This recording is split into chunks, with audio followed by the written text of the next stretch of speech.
எதுக்குடா? இல்ல என் தலைமூட்டில் வச்சு படுத்துக்கதான். ஆஹா, முடியாது முடியாது. அட கொடுங்க ப்ரோ, கடிக்க மாட்டேன். அட கர்மம் முடிச்சவனே, என்னத்துல மேய்ச்சி வந்தா என்ன தெரியுது. சி ஏஞ்சு போடா. அடுத்த ஃபன்னை பார்க்கறதுக்கு முன்னாடி நம்ம சேனலை சப்ஸ்கிரைப் பண்ணிக்கப்பா. அப்படியே பக்கத்தில் இருக்கிற பெல் பட்டனை கிளிக் பண்ணி அதில் ஆல்ன்ற பட்டனை அமைக்கி வச்சுக்கோங்க. அப்போ தான் நம்ம போகிற அடுத்த வீடியோ உங்களை தேடி ஓடியாரும். மறந்து நம்ம வீடியோக்கு ஒரு லைக்கை போட்டுருங்கப்பா. வாங்க வீடியோக்குள்ளே போகலாம். ஆஹா, சீசு வாசனை வர மூக்க துளைக்குது. கேட்டா தரமாட்டா, கேட்காம எடுத்தா கொண்டு போடுவா. நான் பண்ணலாம். பரவாயில்ல, செத்தாலும் தின்னுபிடிச்ச அவனை தான் தூக்குடா.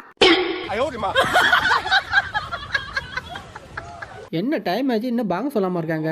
அப்பாடா, பாங்க சொல்லிட்டாங்க. எல்லாம் பிஸ்மில்லா சொல்லி நம்ம தரங்க. பிஸ்மில்லா பிஸ்மில்லா பிஸ்மில்லா பிஸ்மில்லா. யப்பா, என்ன கிரவுடா. ஹலோ மை டியர் ஃப்ரெண்ட்ஸ், இன்னைக்கு எங்கள் அம்மாவுக்கு வயிற்றுல பிடிங்கிச்சு, அதனால ஷோ கேன்சல்.